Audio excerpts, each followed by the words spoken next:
Buongiorno amici di Ogliastra TV, benvenuti alla prima puntata della Panchina. Oggi siamo a Santa Maria in compagnia di Pietro Mereu, un artista ogliastrino che è noto ai più per il documentario Disoccupato in affitto, un documentario relativo al mondo del lavoro e a quello ovviamente della disoccupazione in Italia.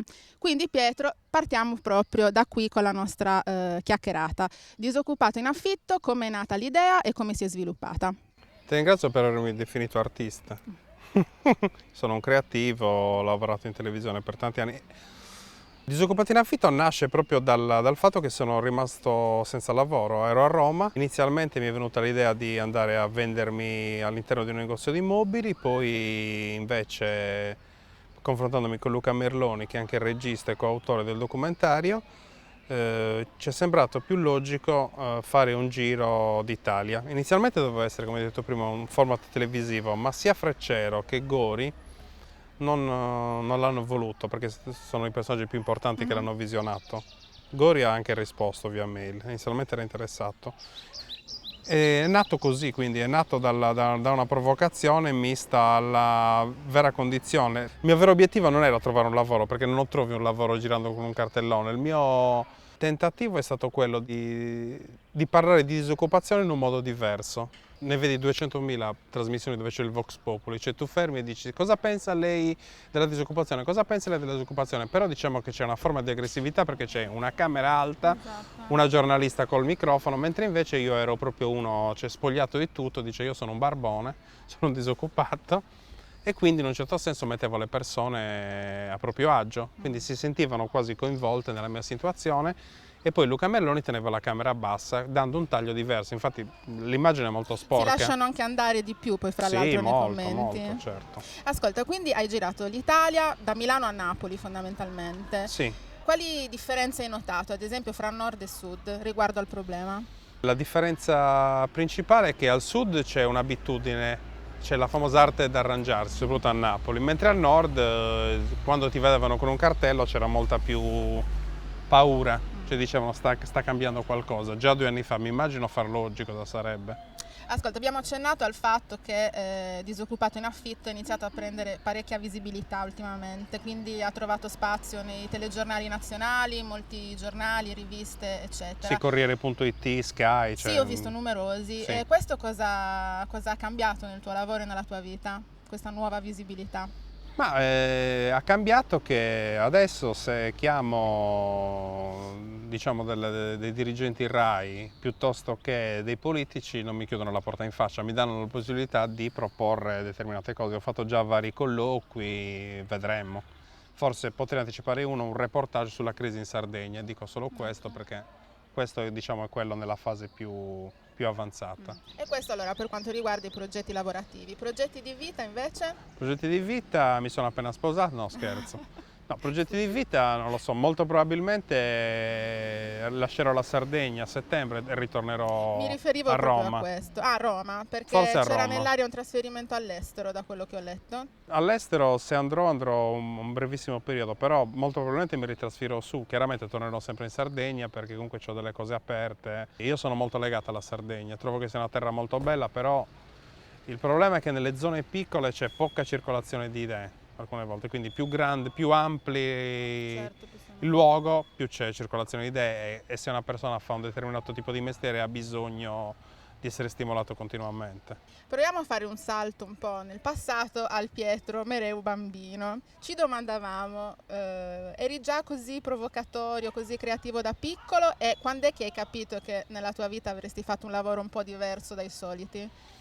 Allora, già alle elementari io mi ricorderò sempre che quando ci fu l'attentato al Papa, il nostro maestro, perché era un maestro siciliano, il maestro Calderone, lo ricordo ancora bene, disse ma voi cosa provate per l'attentato del Papa? E tutti gli altri bambini dissero mi dispiace, io non provo niente. Lui mi ha detto Pietro, tu hai il cuore di pietra come il tuo nome. Io ero rimasto un po' così, ma era sinceramente cioè, ero stato molto sincero, perché alla fine non siamo educati alla sincerità, siamo tutti educati un po' alla frase di circostanza. Poi già da bambino scrivevo delle cose allucinanti, tutti i racconti dell'orrore con donne tagliate a pezzi.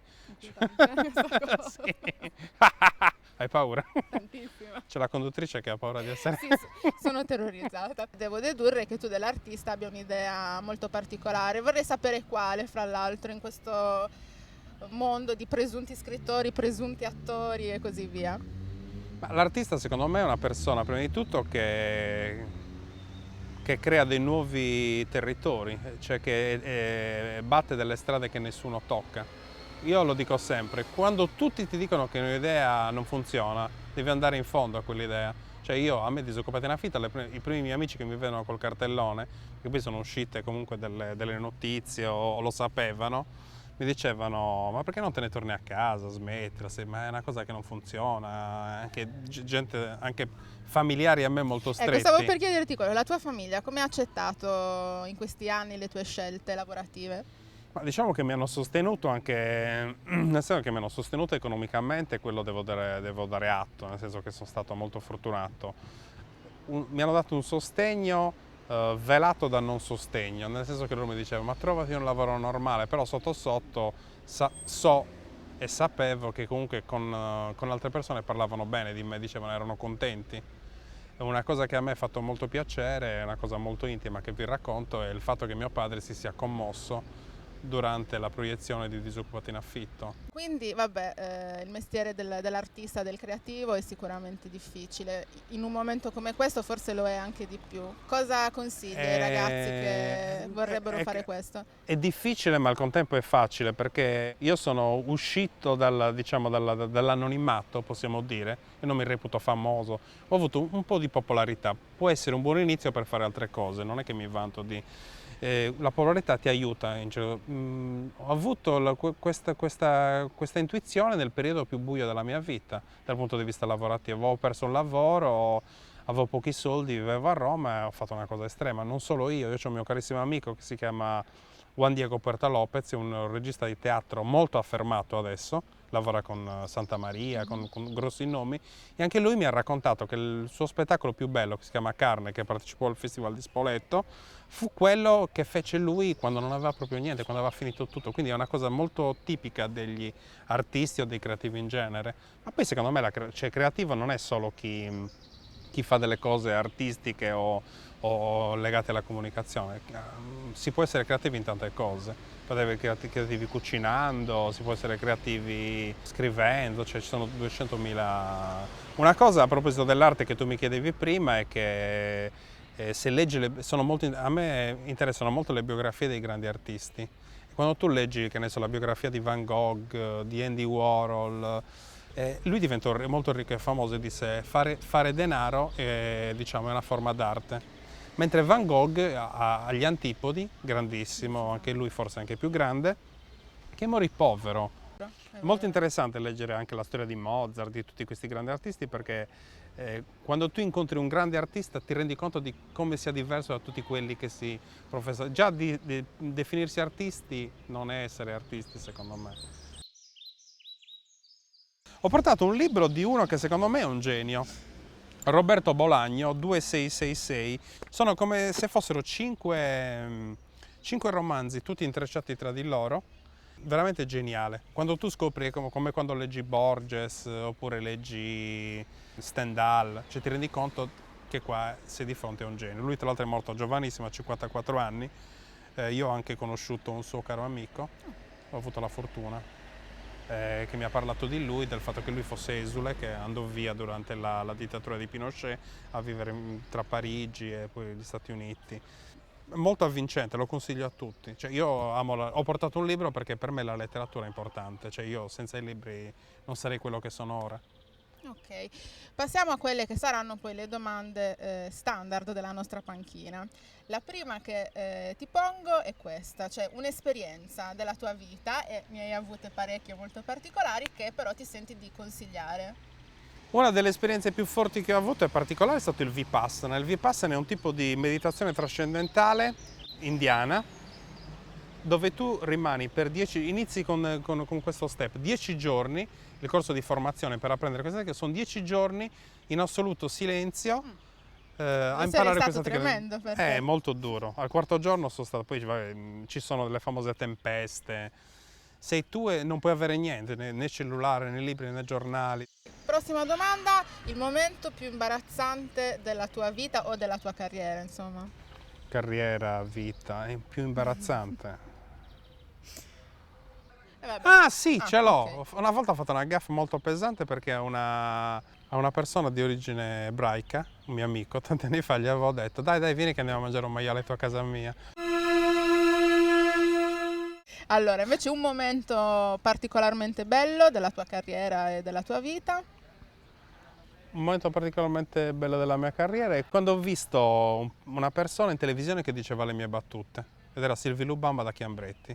E la prima volta e per me è stato molto bello. Beh, ci credo, assolutamente. Sì. Allora, chiudiamo la nostra chiacchierata parlando della panchina. Ci dici cosa ti suggerisce la panchina in generale, cioè cosa ti evoca? Ma la panchina in me evoca un luogo di incontro, magari di due innamorati, però è anche il ricovero di una persona senza fissa dimora, di un barbone. C'è un suo Quindi sì. romanticismo, una sua immagine abbastanza forte, Un po' in evocativa, antitesi, molto queste due evocativa in un immagini. certo senso. Ok, ci piacerebbe parlare con te ancora per ore, però Ti credo sta che crescendo il naso. il tempo a nostra disposizione sia finito, quindi Pietro ti ringraziamo tantissimo per la tua disponibilità, ti facciamo un in bocca al lupo, insomma, per il futuro, per tutti i tuoi progetti e salutiamo gli amici a casa dando appuntamento alla prossima puntata. Grazie a col prossimo tutti. ospite. Arrivederci.